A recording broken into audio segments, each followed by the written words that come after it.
If I had to audit any coaching or info business, this is exactly how I would do it in just 30 minutes. And while we'll be looking at different parts of the business in order of priority, you're going to see that everything is connected in some way. So I recommend that you watch the entire video through because you might be able to spot some gaps in your own funnel as well. So the very first thing we're going to go over is the offer, then fulfillment, then conversion, then nurturing, then the Instagram profile or the YouTube profile, and then the content and traffic. This might actually come as a surprise to you because most people will just jump to looking at content and traffic as the very first thing that they look at. But I actually do the opposite by looking at the offer and the fulfillment first, because it's the building blocks that will build every single other process in the business. So starting with the offer, one of the first things that you have to look at is whether there is clarity with the overall outcome that you bring your clients. You would be surprised how many times I get on a call with somebody and I ask them to explain their offer and it takes them like 3 to 5 minutes and I still don't understand it fully. This is a huge red flag because if you aren't able to explain your own offer in less than a minute, then that means that your prospects are going to be confused too, and a confused prospect will never buy. So over here you can see the overall outcome that we bring to our clients is at the top of our offer sheet so that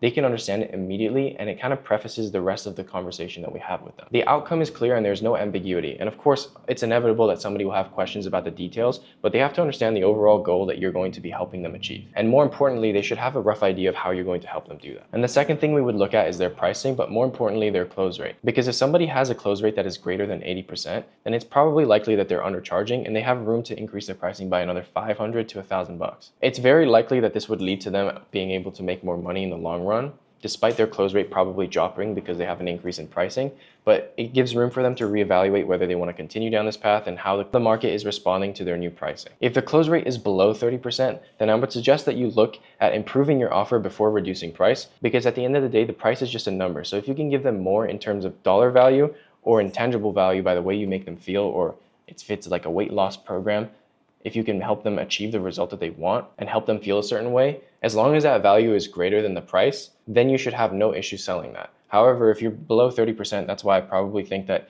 it's best to look at the offer first rather than reducing pricing. And in my opinion, the sweet spot is anywhere between 30 and 50% because it allows you to push away the bad clients who are cheap and are not great to work with and keeps only the best high quality clients who are ready to pay and are the most receptive to your feedback and will actually be fun to work with. But the only condition to this 30 to 50% close rate is if you have enough calls coming in consistently to get the data. I guess this would apply to any of the other points I made, because if you're only booking like one call a month, then it's going to take you ages before you can actually see your real close rate. So this is all conditional on you actually having enough conversations with qualified prospects to see where your pricing stands in the market. And the second thing that we would look at is fulfillment, because consistent client results come from 3 things. Standardization in the form of documents and templates, which help make your life and serve your clients better, but also finding a replicable way to get the same results is key to being able to get this feedback loop, which I'll explain in just a second.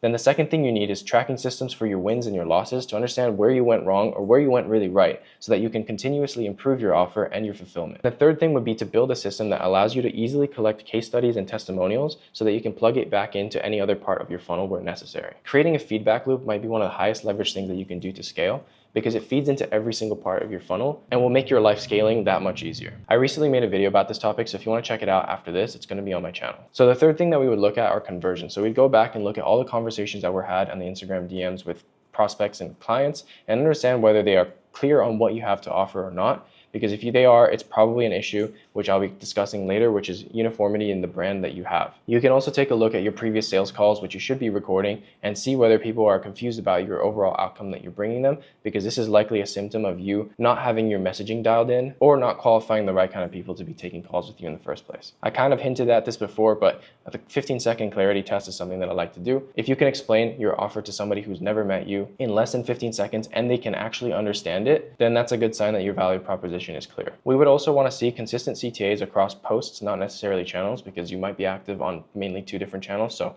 if you are active on multiple channels, then yes, there should be consistency between the 2, but we want to make sure that the same messaging is repeated so it can be ingrained in your prospect's head. Then the next thing that we would want to check is that there are proof-aligned claims. So like I said before, if you dial in your fulfillment and you have a bunch of case studies, you should be leveraging this in your conversion process, whether it's conversations with prospects in the DMs or in your content as well.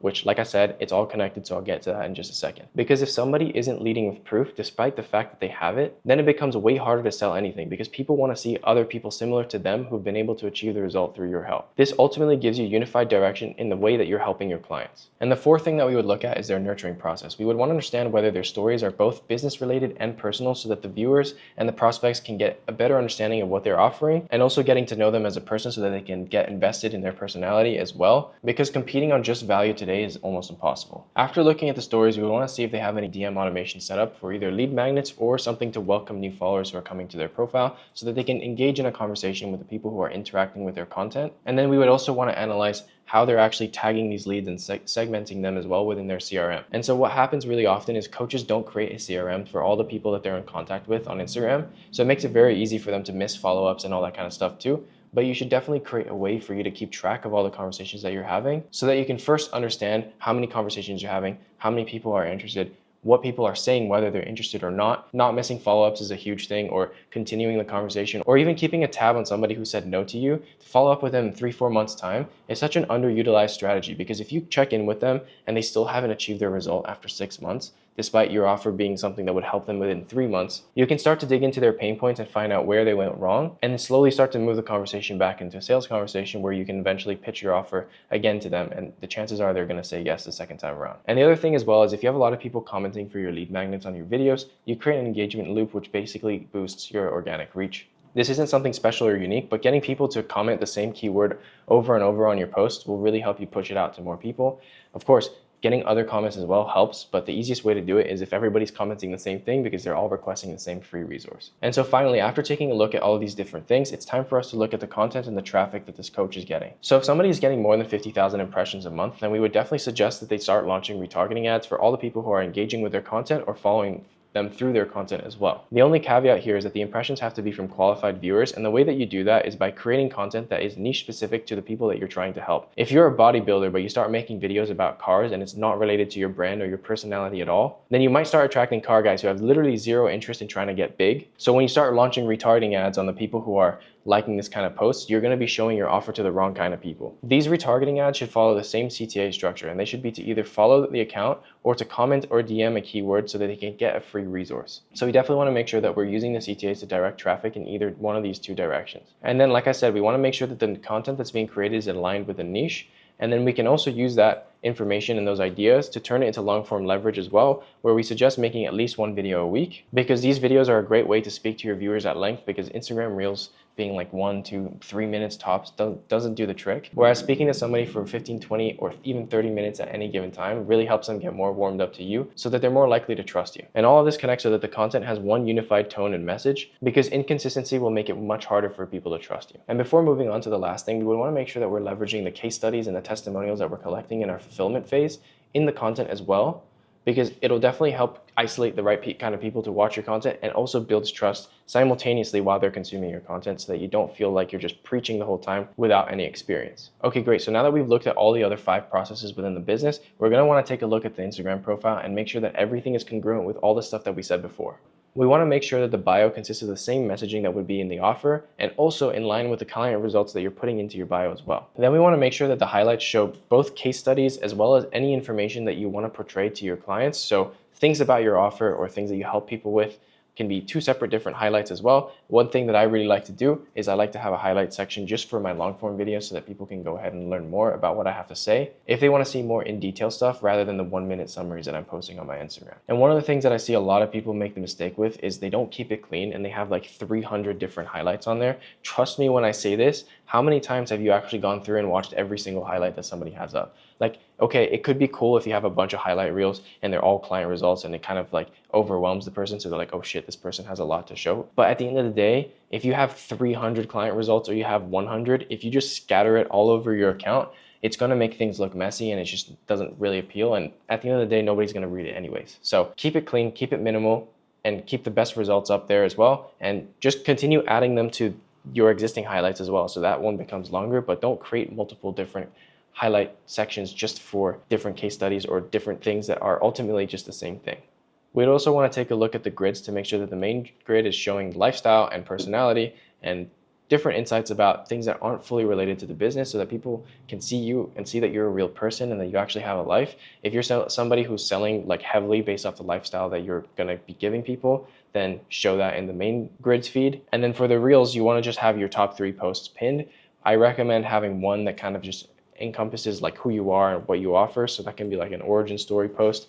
And the other 2 can be either videos that perform really well or something with a lead magnet or a case study or anything that you really want. But as long as you're leveraging that free real estate and showing this stuff at the top of your feed, that's the most important thing. We would also want to see consistency in the style, the font, and the colors across the profile because, like I said before, if things don't look unison in your brand, it confuses people and it doesn't build trust, because if you're switching up every week, you don't look organized and we don't want that. So if you want to try new editing styles or different kinds of reels, that's specifically what trial reels are for, because it shows it only to your non-followers. And if you find something that works, then you can slowly adjust your main feed and all the other content that you're making to be in line with this new style that you've developed. All right, guys, so we made it to the end of the video. And as you saw, your offer is the foundation in which you can audit the rest of your funnel. So your offer will lead to the results that you're getting your clients, which ultimately affects your ability to create content around it and also nurture people or convert them even further, because with client results, it makes your life a lot easier. So you want to get that sorted first. And your client results and your offer ultimately build the way that you should be looking at your Instagram profile as well. I hope you found this video useful. If you did, make sure to drop a like and subscribe. And if you would like for me to audit your funnel in 30 minutes as well,